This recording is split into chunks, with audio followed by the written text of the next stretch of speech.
اور وہ بھی دوڑ دوڑ کے اب تھک گئے، اور انہوں نے اس کا جو اظہار ہے اب وہ واضح انداز کے اندر کیا۔ آپ کو علم ہے میاں اظہر سارے نون لیگ کے بھی، پیپلز پارٹی کے بھی، اور مختلف جماعتوں کے پی ٹی آئی سمیت لوگ تعزیت کے لیے آئے ہیں۔ میاں اظہر لاہور کا ایک بڑا نام تھے، ایک زمانے میں وہ وزیر اعظم کی دوڑ میں شامل تھے، گورنر رہے پنجاب کے۔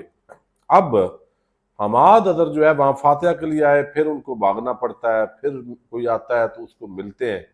بالآخر انہوں نے اب جو ہے وہ ایک ٹویٹ کیا، انہوں نے کہا میرے ہاتھ کھڑے ہیں بھائی، یعنی گرفتار کرنا ہے گرفتار کریں، عدالت میں جاؤں گا، انصاف ملے گا ٹھیک ہے، نہیں تو پھر جو ہوا وہ میں صبر کروں گا۔ یہ ٹویٹ بنیادی طور پر بتاتا ہے کہ پاکستان کے اندر جو حالات ہیں وہ کس طریقے سے سنگین ہیں، اور یہ کہانی ایک حماد اظہر کی نہیں ہے، بلکہ تحریک انصاف میں اس وقت سینکڑوں حماد اظہر پھر رہے ہیں۔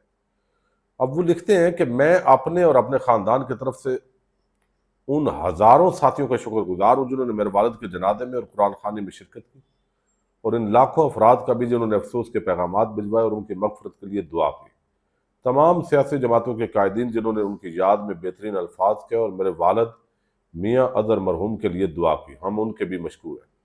میرے والد کی میراث شرافت، ایمانداری اور وفاداری ہے، جو صرف میرے لیے نہیں بلکہ پورے پاکستان کے سیاسی کلچر کے لیے ایک اثاثہ اور شاندار روایت ہے۔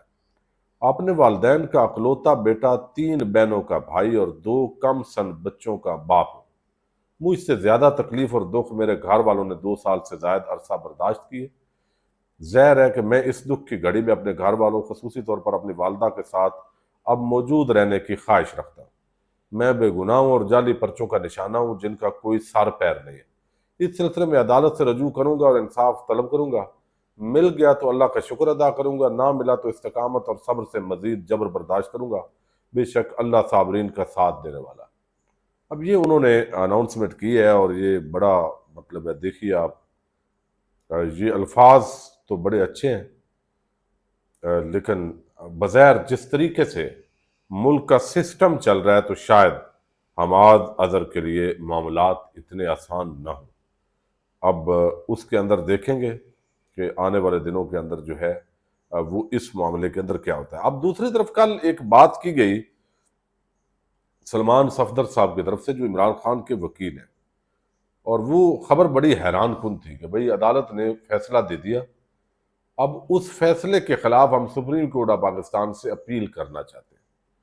اپیل کے لیے جو ملزم ہے اس کے وکالت نامے پر دستخط چاہیے ہوتے ہیں، جو ایک پراپر طریقہ کار کے تحت جاتے ہیں، اور عمران خان سے پچھلے 3 ہفتوں کے دوران وکالت ناموں پر دستخط نہیں کروانے دیے جا رہے ہیں، اور وہ دستخط نہیں ہو پا رہا ہے، جس کی وجہ سے تاکہ آگے اپیلیں نہ ہو سکیں۔ اب یہ کام جو ہے نا، یہ انپریسیڈنٹڈ ہے، یہ کبھی ہوتا نہیں ہے۔ آپ دیکھیے نا، قانون کے کوئی ادنا طالب علم بھی ہے اور کوئی تھوڑے عدالتی معاملات اور پروسیکیوشن کو اور جو صورتحال ہے اس کو سمجھتا ہے، تو اس طرح نہیں ہوتا۔ اب ایک تو آج اس معاملے کے اندر اسلام آباد ہائی کورٹ میں علیمہ خان کی طرف سے درخواست دی گئی جج صاحب کو، یعنی ظاہر ہے آگے اس وقت چھٹیاں ہیں تو ڈیوٹی ججز کے سامنے کیسز لگتے ہیں۔ اب وہاں پہ استدعا کی گئی کہ یہ معاملہ ہے، ہم نے دستخط کروانے ہیں وکالت ناموں پر اور آگے سپریم کورٹ میں اپیل کرنی ہے، اور وہ اس طریقے سے وکالت نامے پر ہی دستخط نہیں ہو رہا ہے، باقی معاملات تو علیحدہ ہیں۔ تو اب ایک وہ درخواست دی گئی، اور دوسری جو درخواست ہے وہ ایک عدالت ہے انسداد دہشت گردی کی، راولپنڈی کے جج ہیں امجد علی شاہ، ان کے سامنے دی گئی۔ تو بالآخر جو امجد علی شاہ ہیں انہوں نے دستخط کیے آج، اور یہ جو درخواست ہے اس کے اندر انہوں نے حکم دیا ہے کہ آج یہ اڈیالہ جیل جائیے، اور یہ انہوں نے کہا ہے انسداد دہشت گردی جو عدالت کے جج ہیں امجد علی شاہ، انہوں نے اڈیالہ جیل حکام کو حکم دیا ہے کہ عمران خان سے وکالت نامے پر آج ہی دستخط کروا کر ان کو وکلاء کو دیں تاکہ وہ سپریم کورٹ میں اپیل دائر کر سکیں، رپورٹ کل عدالت میں جمع کرائیں۔